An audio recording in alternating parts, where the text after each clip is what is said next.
Now, the rest of the story. Well, welcome back to the rest of the story.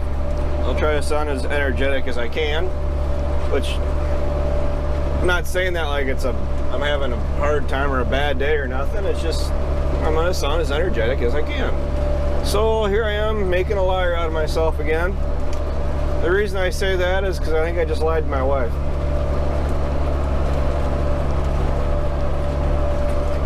The reason I say that is because if you guys saw my somewhat broken up live stream from Sunday, which that is what today is, I didn't actually get down here until like 1:30.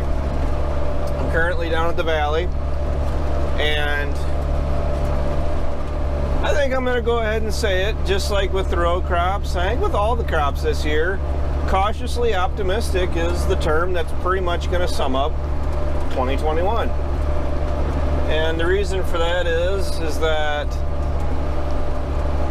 grasshoppers are in it. So, I mean, that was a little bit of a concern, but I mean, they're still hopping around them. Insert curse words here. But this stuff looked awfully thin because I burned off that absolute nasty, terrible, dreaded clover, which I just got burned here the other day about how I shouldn't have gotten rid of it. But at the same time, the amount of stress that has been removed from my shoulders having to worry about getting clover dry. The reason I can say that is because we got a bunch of hay down. The last of our first cut, by the way. So all of our first cut is done, and part of that first cut does include some clover. And I have already looked at that stuff compared to the stuff I'm doing right now. And the clover has been cut longer than this stuff. Granted, you got to discount some of the fact that this stuff is overripe to a certain degree. I mean, yeah, some of it is, but a bunch of it wasn't. And the clover looks like it did before it was even cut. So I know some people might be annoyed or tired of me saying about how much I absolutely hate that, insert curse word there, clover, but it's true. And for what I'm trying to do, or what I am doing, clover really doesn't fit my operation. Moving on, I went through and interseeded Grassmaster, which was an assortment. It was like a 25% of 4 different seeds or grasses. I'm gonna just go ahead and say that because I can't remember. And I interseeded that plus some oats plus some alfalfa we happen to have left over. I mean, that's what the oats and alfalfa were. And then, which I didn't put those in looking to get alfalfa established down here. Just had to clean out our grain drill, and I'm not gonna let the stuff go to waste. I'm gonna seed it down and see what happens. And I also put in a separate compartment because the alfalfa was still in the alfalfa compartment on that coon drill, which was a pretty wicked machine, by the way, and I say wicked in a positive way. The alfalfa was still in that compartment, which it was maybe like 30 pounds, maybe, and I mixed together 150 pounds of reed canary, which I was told by OLF, or he commented it or something like that, but I did see along the lines how he said that if it wasn't just done, or if it was, what, 2 months old or something like that, they actually had to ship that stuff in. So it wasn't just sitting in a warehouse all winter. That stuff was, I think that came from down south, wherever it came from. So I mixed in the reed canary and 1 50-pound bag of Timothy, because I asked for 4 bags of reed canary, and my agronomist brought me the Timothy as a peace offering, which it wasn't much of a peace offering because I wasn't upset with him at all. It was actually, I appreciate your concern. And a shout out to Andrew Tucker at Nutrien. The reason I can say that is because I promise there isn't any. This is just water. See? Told you, it's just water. I'm actually going to say shout out to Andrew because our crops look absolutely beautiful. He's done an outstanding job as far as making sure our crops stay clean, no real weed pressure, and by weed pressure I also mean no volunteer corn. Now, okay, maybe like less than 1% of some volunteer corn showing up, but at this point it is so sparse that I can't say I even care, because he made certain that we didn't have any real heavy volunteer corn in our soybean crop. Our corn crop looks absolutely outstanding, and once again cautiously optimistic on what our corn and soybeans look like. I haven't done a crop update progress video on the corn, and granted, any of the crop update videos are really for the die-hard viewers, because I don't think most of the casual viewers really give two shits as to whether or not I talk about our crops at all. I mean, even this stuff, I mean, let's be honest, how many of you guys really care about grass? I mean, I do a little bit. I mean, believe it or not, I'm actually having a fair amount of fun raising the grass like we are. And you can see behind me as we turn around, the bottom ground is looking absolutely wicked. It's, well, when I sprayed for bugs last week, it's been over a week ago, it's been 8 days now, the stuff was up to the front axle on the 4640, and with the radiate that I also put in with it, whoops, doing some tillage here, don't need that, because I got tired of changing teeth out on this thing.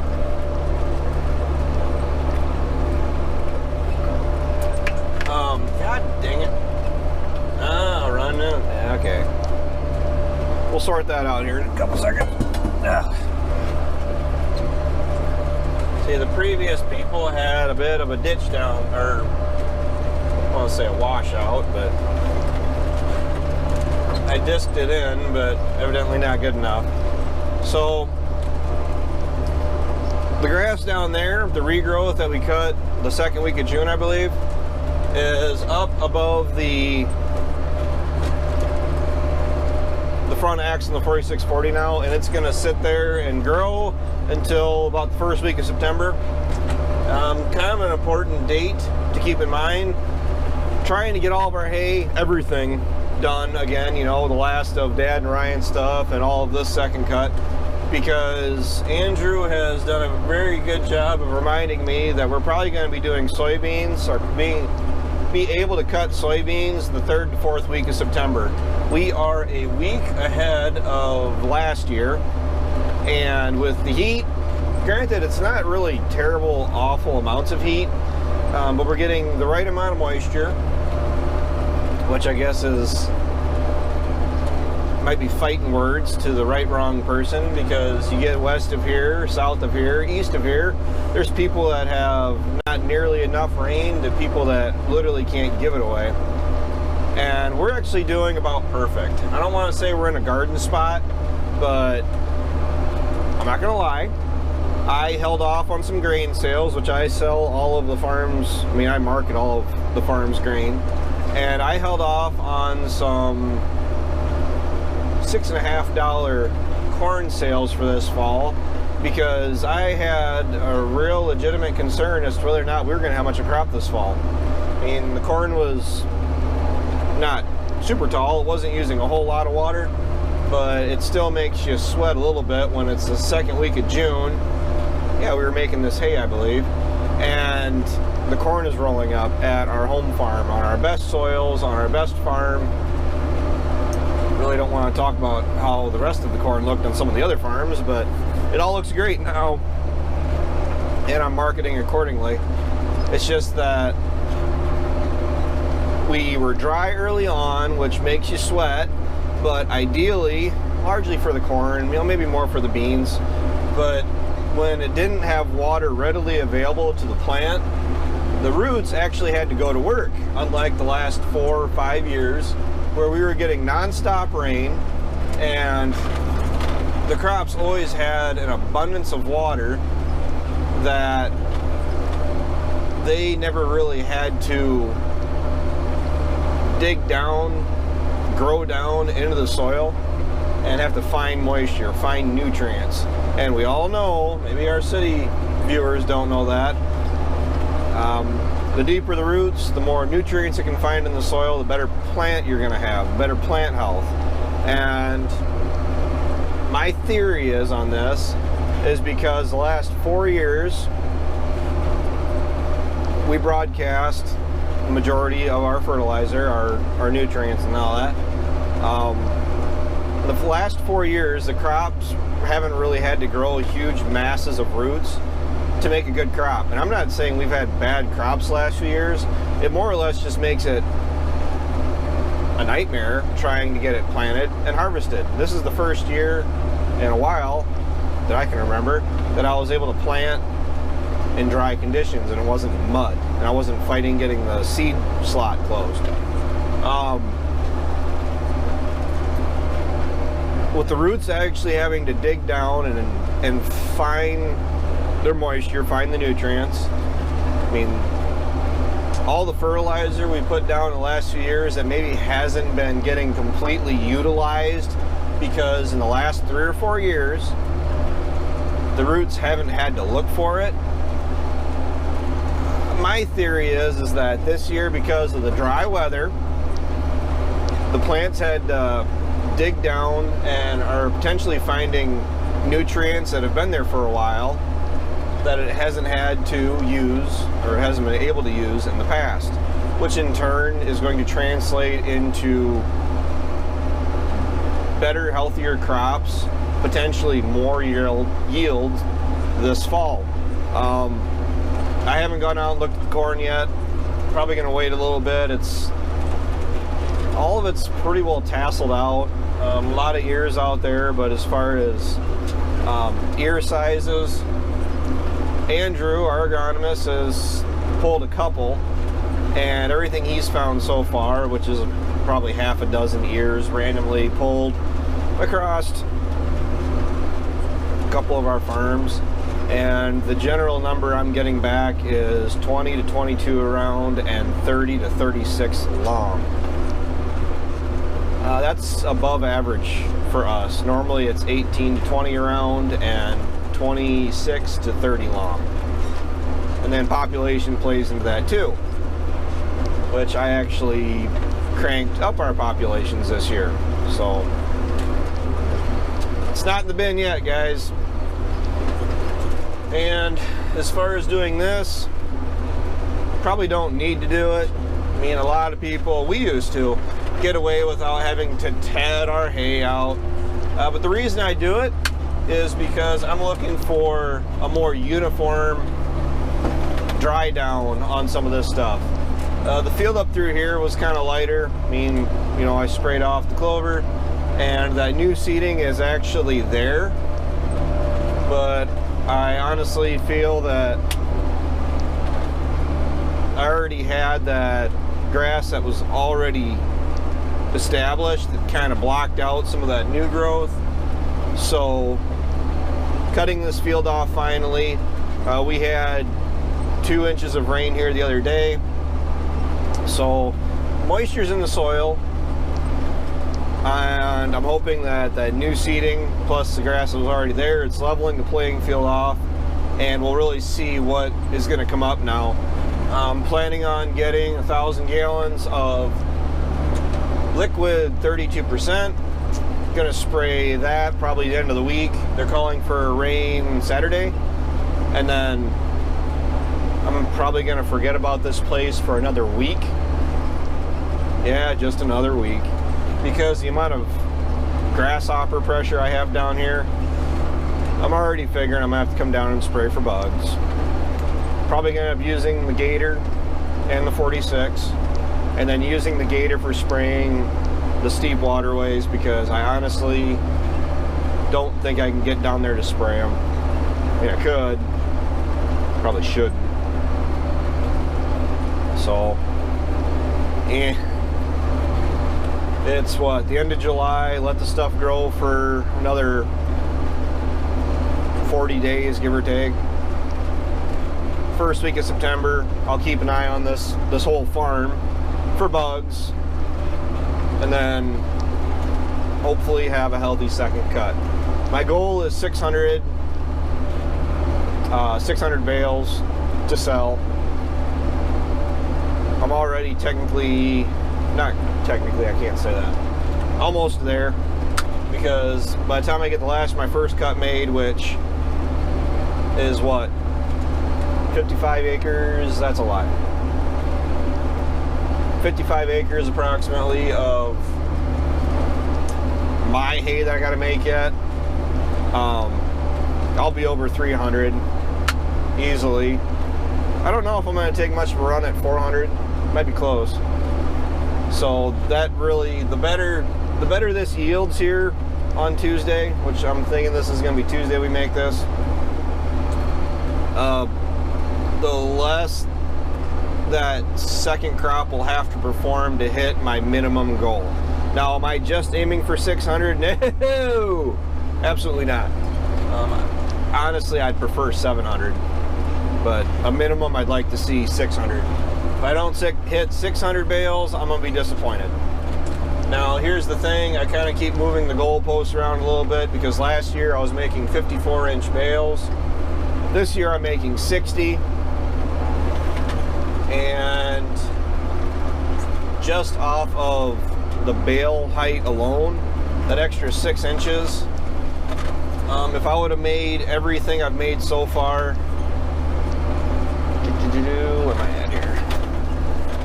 If I would have made everything I've made so far at 54-inch bales versus the 60, the difference is it's over 30 bales. So if I would have stayed at 54-inch bales, I'd have over 30 more bales than what I have currently. But ideally, they're heavier bales. So I'm hauling more weight, which is what I'm aiming for.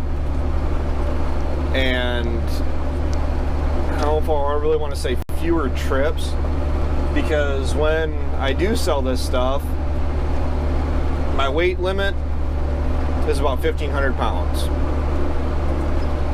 You can sell bales that weigh more than that, but the problem is you lose potential buyers because these are going to an auction, and you lose potential buyers above 1,500 pounds because then you have your people that are more hobbyists or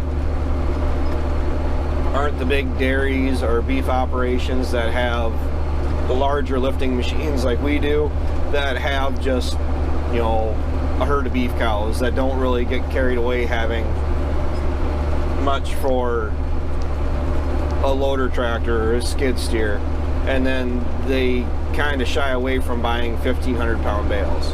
But I was told that 1,500 is kind of the imaginary ceiling to aim for. So that way you're getting the maximum amount of bidders, but you're getting the maximum amount of usage out of your net wrap, and when you haul them and sell them, you know, everything else. I try to average 32 to 40 bales a week, and we haven't gotten that trailer we haven't even looked at that flatbed Ryan bought, or Dad bought. So when I was hauling with the flatbed, it was 8 bales at a time, so 32.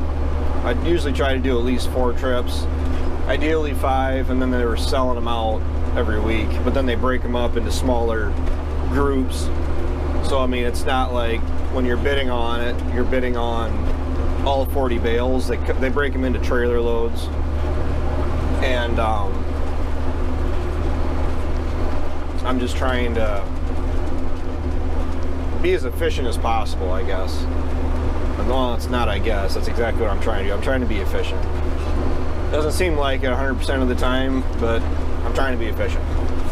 So 600 to 700 bales at, well, last year the 54-inch bales averaged 1,250 pounds. another 6 inches on hay that hasn't been rained on after it's been cut, which none of it has yet this year, which, you know, is a big reason as to why it's currently the 3rd week of July and I'm making first cut, because I held off, not really crazy on taking too many risks. No!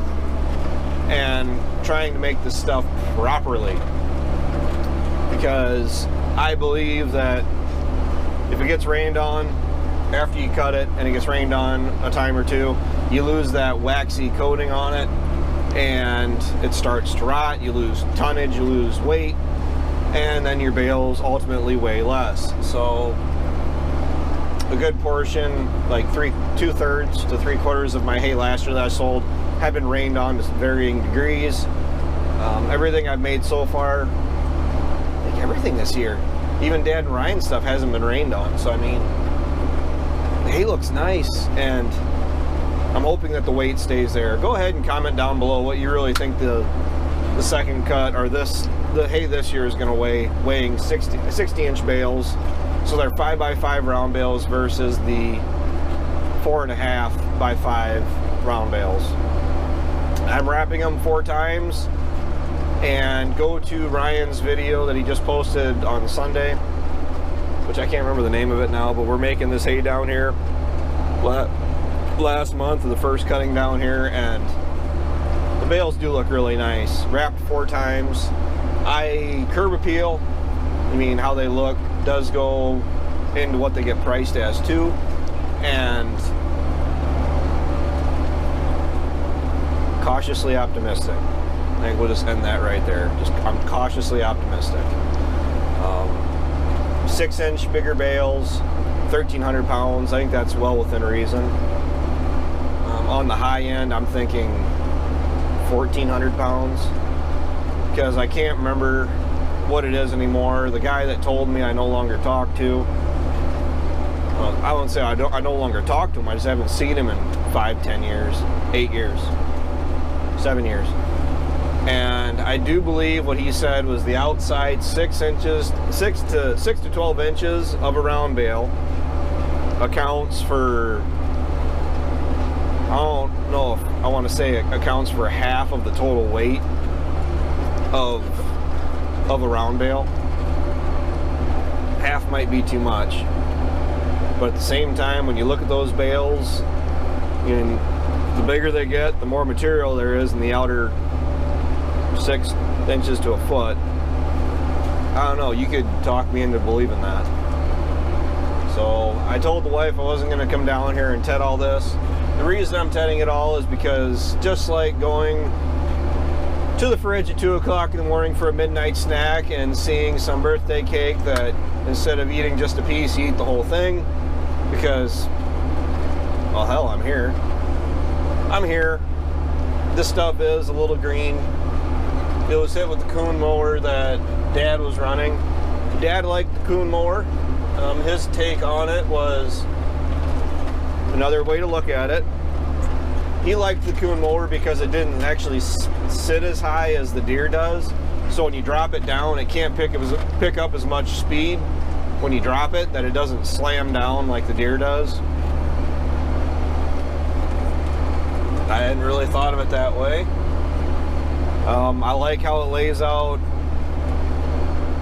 the material out the back. It is a flailed machine, which I myself would prefer a flailed machine. We're making largely grass, even in the alfalfa. Raise the conditioner up and just run it. I've ran some stuff through the flails and the John Deere I'm not necessarily proud of, but I do know that if we had at least a rubber roller, we would have been replacing the rubber rolls. We would have torn the rubber just completely out. So I'm pro flails. A lot of the stuff that I make is grass. The grass is a fail up at home, but this stuff is already largely established. I mean, the field here, I'm working on it. The neighbor's place, I'm working on it. But even as far as tearing up the neighbor's place or trying to interseed it, I can't interseed it because it's grasses. But about 2/3, a third, probably about 1/3 of it, The reed canary is working its way across. I talked to a forage expert when I bought that Grassmaster, and like he said, the problem with reed canary is that it's actually seen as an invasive grass. Most farmers don't like seeing it. I like it because know your markets, and I know my markets will buy reed canary, and it adds up tonnage wise. And if I'm only looking for 2 cuttings, awesome. The bottom, point in case. I did actually reclaim a lot of that. I talked to the landlords, and they were actually really surprised that I actually mowed off with the mower and then mowed off with the rhino mower, the stuff that I wasn't sure about. They can't really believe. They were really surprised the other day when I told them how much I'd actually opened up, because they thought I was going to leave it. And I told them the other day I actually already had it cut off, and it was the regrowth was coming back. I'm gonna try making a crop of hay off of it. No, oh, that hasn't been that clean in years. They used to have cattle down here, and the piece, I don't know if you guys are actually able to see it, but this piece that's immediately like right here from the field I'm in, there was about 60 feet there. And I know if you go back in my videos, which I know you won't, I used to leave it, and we had that dry spell in June, not January. It dried out enough of this that I was able to reclaim it. Now, the lower bottom that I hit with the mower the other day where I almost got stuck, one of the low spots looks like it does have water back in it, albeit not a lot.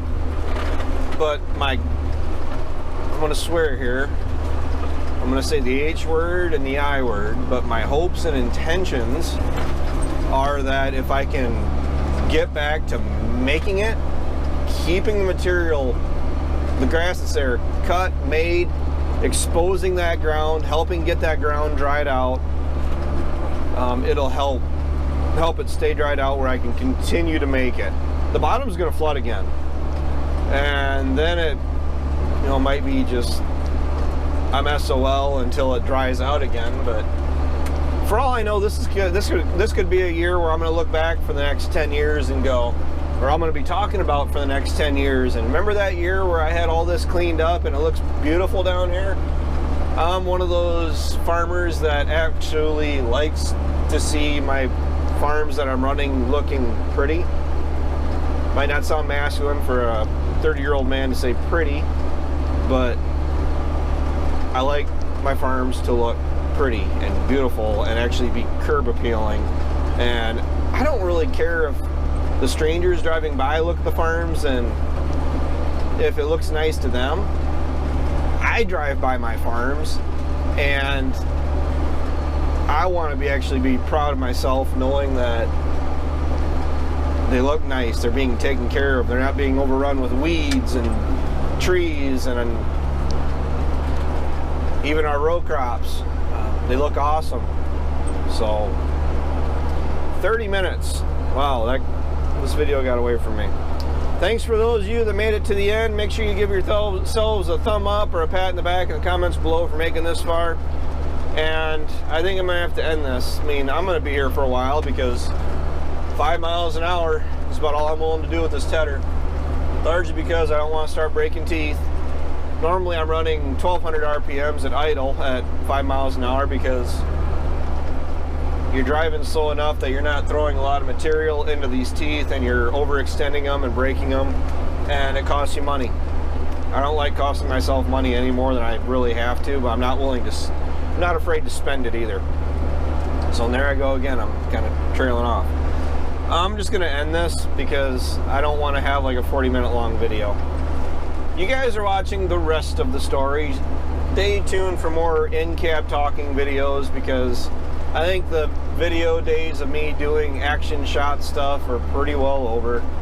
I'm having a hard time not just saying that you guys are currently watching the final season of the rest of the story, but we'll cross that bridge when we get there. But until next time, this video will be Tuesday, so hopefully I'll have something up by Thursday. As you guys are watching this video, chances are, unless something bad happened,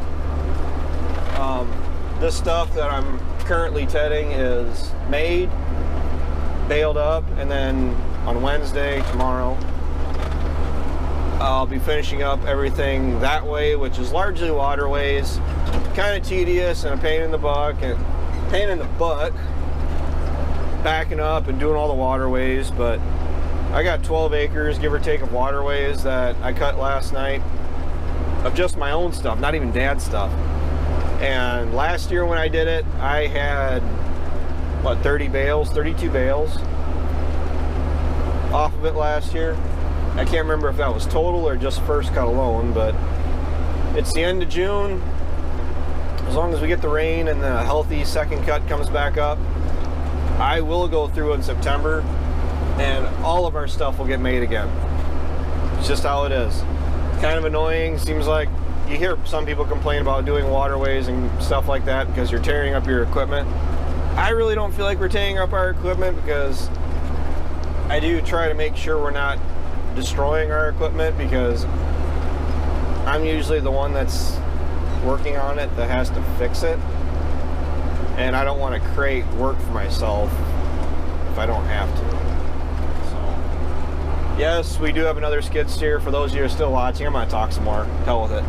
I haven't really addressed it much because I haven't really ran it.